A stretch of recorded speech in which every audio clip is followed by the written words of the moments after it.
So, without further ado, my great pleasure to introduce Marilyn Tyler.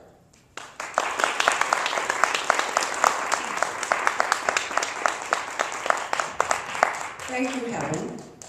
It's lovely to see all of you, and I'm sure all of you know exactly everything I'm going to say, but I'm going to say it anyway. And this is not a lecture on Einstein, because I really don't know very much about the theory of relativity, but I love the quote, and so I found some more quotes that I liked from Einstein. Here we go.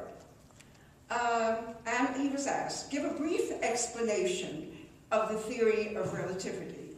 Einstein, put your hand on a hot stove for a minute, it's like an hour.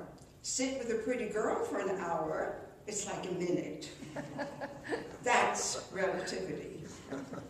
Question, and infinity? The universe and human stupidity. Not positively sure about the universe. Haha. Question, the difference between an intellectual and a genius. Einstein, intellectuals solve problems, geniuses prevent them. Question, was anything beyond your intellectual reach? Einstein, income tax. Einstein, imagination is more important than knowledge. I have lots of things here about stage presence, about audition techniques, but I'm going to read you a poem first. After his Edom triumph, when the devil played his ace, he wondered what he could do next to irk the human race. So he invented opera, with many a fiendish grin to mystify the lowbrows and take the highbrows in. The recipe was simple. Take murder, love, and lust, and pent-up energy and jealousy, and passion fit to bust. Set the whole thing to music, with words not said but sung. They must, to add to the confusion, be in a foreign tongue. Hire costly prima donnas and temperamental stars, big choruses and orchestras with endless repertoires. And you have entertainment. He rubbed his hands with glee, too dear for anybody without a subsidy. The devil has the best tunes, so no one can only grieve. He didn't give us more of them, and less recitative. In this most soporific of all performing arts, which operatic aria has ever topped the charts? The commoners of England, they beg no maestro's pardon, and do not give a tinker's cuss what's on at Covent Garden. Though deaf to Wagner's ring, they've learned somehow to cope. Opera that dare not speak its name is theirs, not grand, but soap. And this was written by somebody with the name of Mr. Sharpless. And I sort of thought maybe it was Sharpless, but while he was waiting for Pinkerton to come back, you know, and carry on, he just spent his spare time writing poetry. When I went over this with Helen, she said I didn't have enough material, so here goes. Okay. The first opera singers. Thousands of years ago, primitive men danced about their campfires, wearing the skins of animals and masks that they had made themselves, acting out the story of a hunt. Some pretended to be the hunted animals, and others acted the parts of the hunters. This to them was a way of placing a magic spell on the spirits of the animals they wanted to kill in the hunt, and a way to protect themselves from animals they feared. Probably it was a single pantomime at first, growing more complicated as men learned to dance together in rhythm and chant in time to their dancing. In ancient Egypt 5,000 years ago, religious plays and plays celebrating the crowning of kings were written and acted. The texts of some of them have been found in Egyptian tombs. This was not opera as we think of it today, but from such simple beginnings grew the great periods of opera. Opera is everything. I heard something today that there's even hip-hop era. I heard that this morning. Opera is everything, the full works. The word as used today is an abbreviation of the phrase opera in musica. Opera is the most complex of all the performing arts. The art of singing is the reason for it all. Figaro in the Barbiere di Siviglia says, these days, whatever isn't worth saying is sung. We could also say whatever is too dangerous to say is sung. Opera is complicated. Some of our most popular operas, Fidelio, Carmen, Tales of Hoffmann, have lengthy spoken dialogue, more than in many musical theater productions. Opera has orchestrations, orchestras, music, poetry, architecture, solo, ensemble singing, declamation, ballet, stage design, stage spectacle, and all of them have been a part of opera since its inception. Dr. Samuel Johnson remarked that opera was an exotic and irrational entertainment. Soon gods and goddesses in chariots and other vehicles took to the flying business and amazed the audiences of the day by sailing across painted backdrops. Curtains were used during this period, but instead of being raised to reveal the stage, they were lowered into slots in the stage itself. Curtains were used not so much to mark the beginnings and the end of a scene as to surprise the audience by revealing a stage full of activity. Opera was born about this time, and in 1637, Venice opened the first public opera house. This new art form called for new stage designs, making use as it does of chorus, ballet, musicians, in addition to the usual principals on the stage. Wealthy, profligate noblemen amused themselves by building outdoor theaters in the gardens of their estates, by using hedges and trees to form the walls and the backdrops for the actors. There was a great advance in the physical appearance of the theater, but unfortunately in Italy, the writers did not keep pace with the designers, and so no great plays were written. Opera was always present. If we think of the mystery plays, we think of Shakespeare, we think of restoration dramas, we think of the pit orchestras in the musicals, and we think of the mimes, and we think of the plays. I don't want to skip this. We think of the melodramas, and we must also think of the Victorian times, because they had a lot of people in the pit as well. And there were a lot of people who didn't have very much to say about opera and its denizens either. Okay. In Italy, the music embellished the text. Dance was very prominent in French opera. Comic opera, I was thinking today about the Commedia dell'arte. You know, everybody knows about that. That's one of the most important parts, but that's for another lecture. Okay. Comic opera developed separately as opera buffa, and opera seria was supposed to refine good taste and high moral content.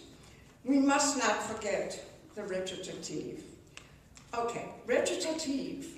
It's on the part of the person, it's an inner, Stanislavski said, it's an innerlicher dialogue. You're talking to yourself, kind of reminding yourself of what happened before, and the people in the audience who went out for a tasty snack or something and a glass of champagne, when they come back in again, so they sort of catch up with what you're saying. Okay. And then we sort of get back to the plot. Okay. Now, texts in operas were adapted according to the geographical locations of the performances. Mozart and Rossini were geniuses at combining the vague and the comic, almost Shakespearean blend. Virtuoso singers dominated opera seria. One soprano was said to have a nest of nightingales in her belly. Another, a geläufige Gurgel, and that was a vocal chorus that could go very, very quickly, and that was a little critic of Nancy Storace. As everybody knows, she was the first Susanna in Mozart's Marriage of Figaro. And that's what I said. I have to read my own handwriting. It's kind of difficult. And now, the castrati. The virtuosi who are the Pavarottis, the Domingos, the Jonas Kaufmanns of their day. He's just gorgeous. The rise of the countertenor has renewed that rivalry. Ah, for the bella semplicità that Gluck cherished. Most operas were written with incredible speed because the composers had formulas, and Verdi's encompassed opera for over 50 years. He used, he adapted, he loosened, but he never abandoned the traditional Italian operatic form. Wagner, on the other hand, saw himself as a great innovator, but actually he developed from the techniques of others, from Gluck, from Bellini, from Meyerbeer, from Liszt. Wagner distilled these melodies and made them his own, and he did not invent them, but he synthesized them, sort of just put them in his own immersion blender and mixed it all up. He needed to do that quickly because he was forever in need of cash. He finally landed the patronage of that most awful person, the Mad King Ludwig of Bavaria. We all remember about the Mad King Ludwig. Now we come to I've skipped a lot, but we've come now to the 20th century. Never forget that unwritten law that opera is always in a state of crisis. Opera is always too expensive. What about costumes, extravagant sets? Who wants 12-tone operas like Wozzeck or Lulu when you have Puccini filling the house? Bohème, Butterfly. Puccini was not taken seriously for ages because and only after his death he was really recognized. He adored the female, and only now do we realize how complex his Tosca score really is. And some musicologists suggest that Puccini was Wagner's best pupil. Okay. Let us just mention in passing that it was Kurt Weill who eased the path for Sondheim, for Bernstein, and the other great musical theater people. And I don't know if I should put them in the same category, but I must mention Philip Glass, John Adams, Thomas Addis, and also one of my favorites, but he comes a little bit later, Giancarlo Menotti, who was kind of like an American, they say an American Puccini, but he was pretty wonderful.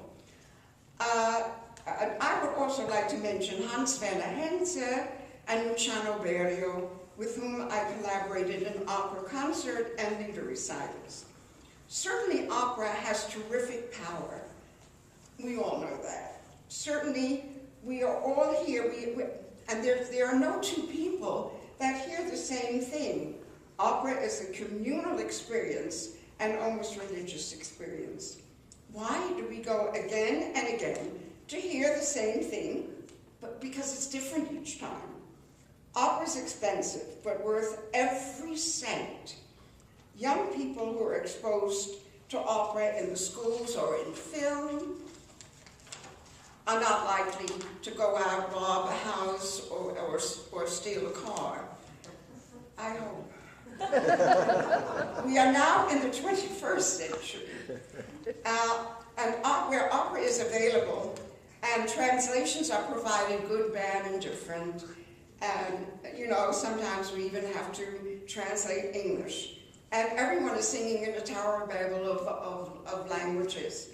And the sets sort of take on a life of their own. They turn, they creak, and they do their own thing. Singers are expected to be Cirque du Soleil performers, and I couldn't do half of the things that are asked for the young singers to do today. It's just, I would have had to do something completely different. like study physics or something. Every singer has an opinion about the titles. And are they watching me or are they looking at the back of a chair? Audiences, you're supposed to do your homework, find out about it before you go. Now, opera is all-embracing, and Strauss wrote a whole opera about opera, and that was Capriccio.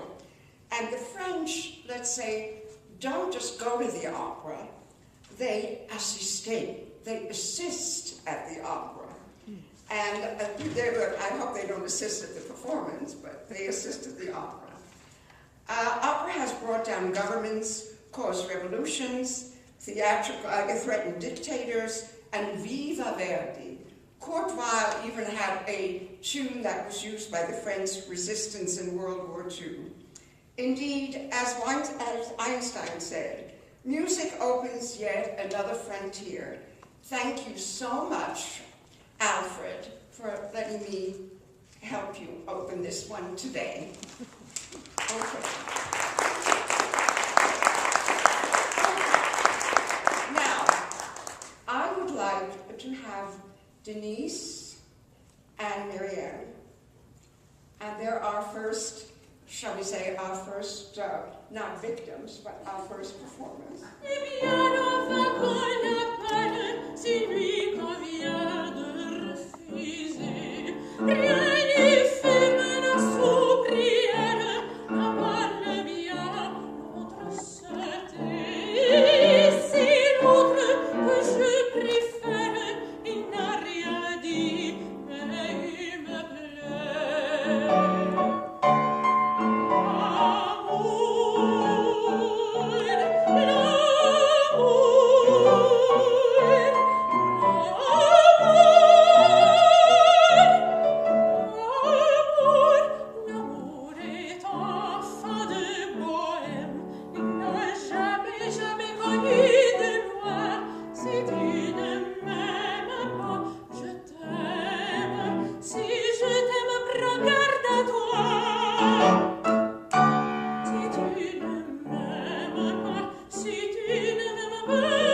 And I really don't think that it has so much to do with crossing your legs and doing all sorts of unusual activity. Gypsies usually have it's a matriarchy, and the women are usually very strong and very proud, and essentially quite moral.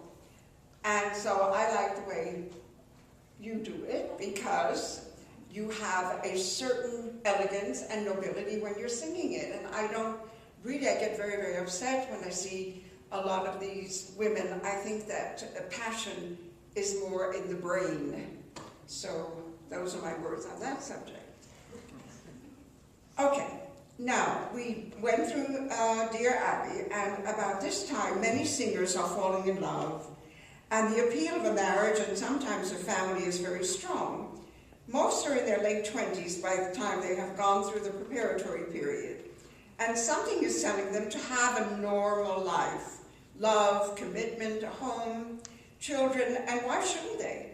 After all, many people's careers take one or both partners traveling, and many people are consumed by their careers and still have spouses, significant others, homes, and even families. This is the point where many singers find out they are not really normal people in a normal profession. As those of us who have been through the all-consuming love of their life knows, it takes a lot of time to be in love. And it takes a lot of energy in pursuit of the great love affair.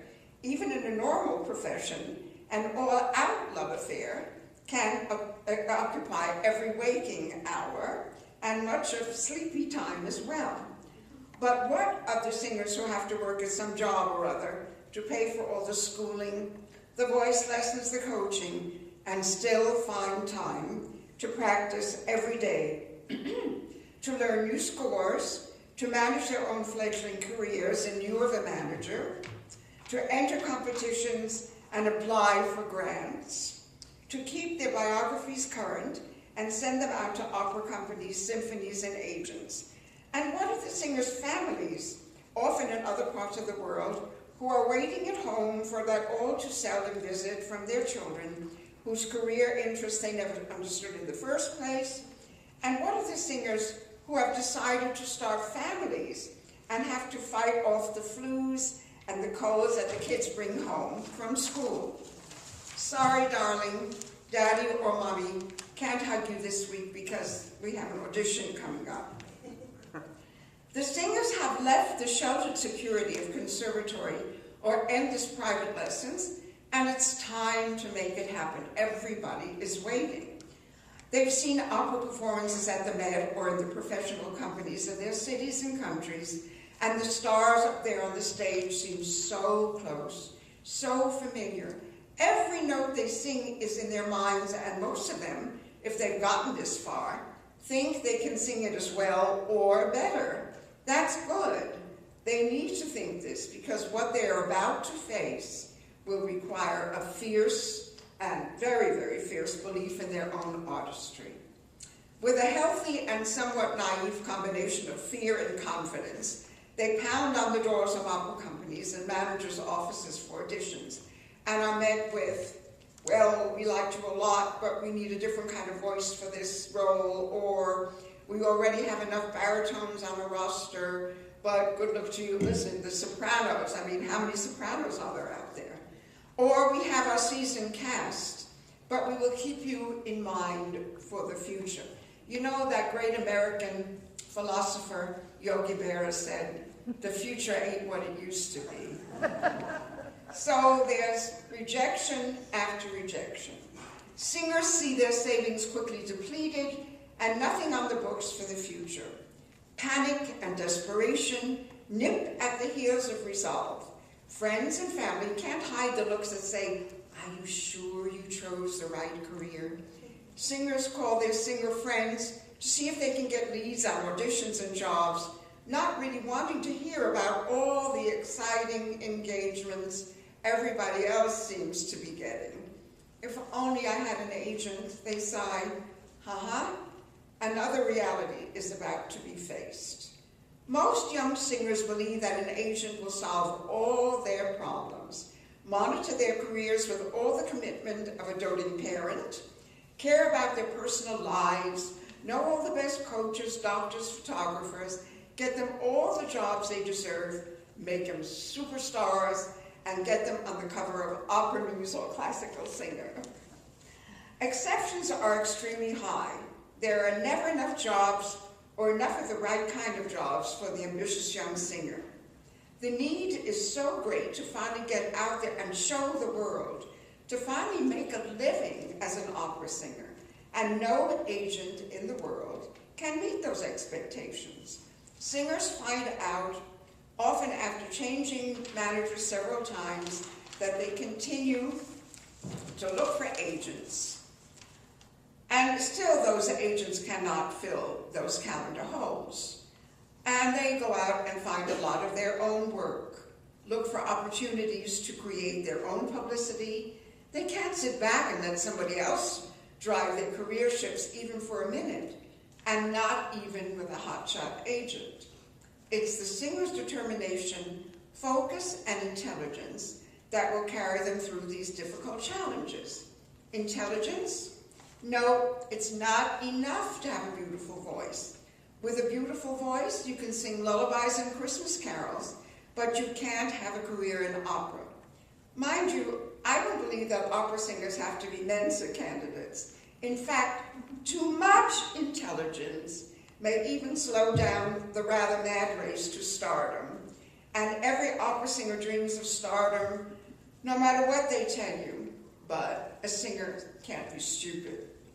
How many people in the world you know that can memorize an entire score, learn many different languages, at least well enough to sing them meaningfully, and pronounce the words correctly, travel internationally often alone, manage their directors, difficult conductors, a multitude of people who are supposed to be looking out for their professional welfare, like makeup artists, wig people, costumers, prop people, stagehands, all in different languages, have a personal life, and attend all the, boring social functions usually connected with performing companies.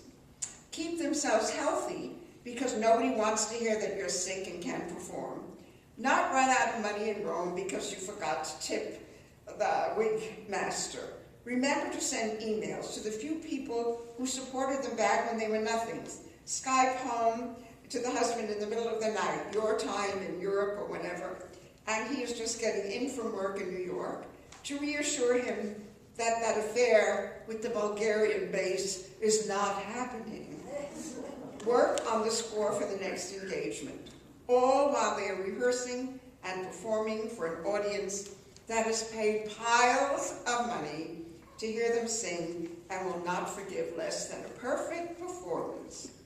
Then consider the singers who go to every rehearsal and performance, bare their souls, plummet the depths of their agonies and ecstasies as they interpret the music in their own personal ways.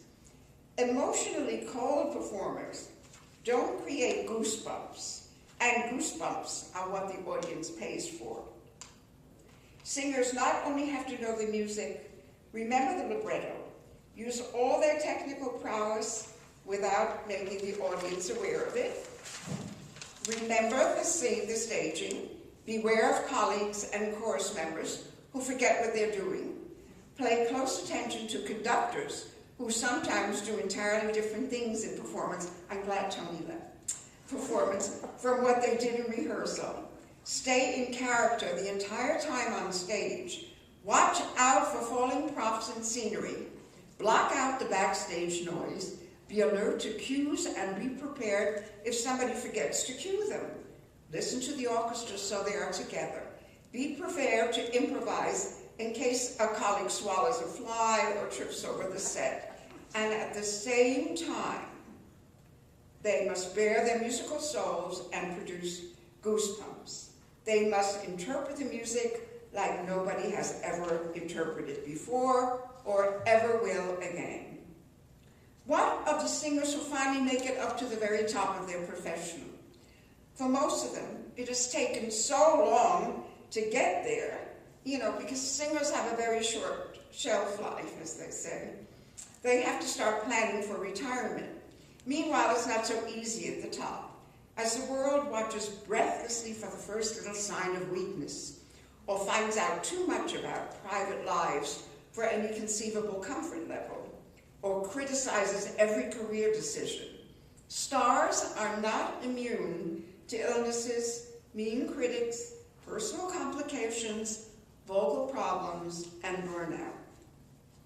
What drives a person to stand on stage before hundreds of not always kind opera aficionados, just the singer and two little vocal cords, a split second away from disaster if everything is not working right.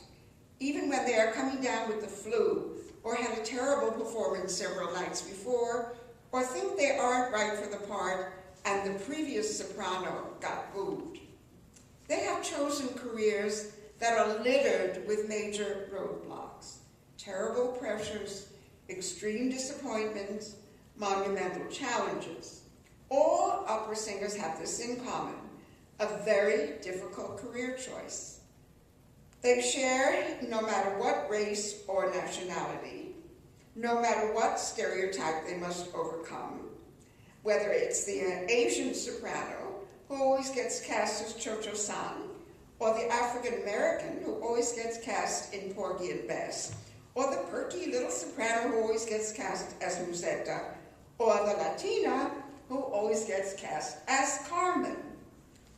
And now I would like to call on our Argentinian mezzo-soprano to sing a lovely, beautiful Argentinian song, very, very actual at this moment, to be from Argentina. We all know who's from Argentina these days.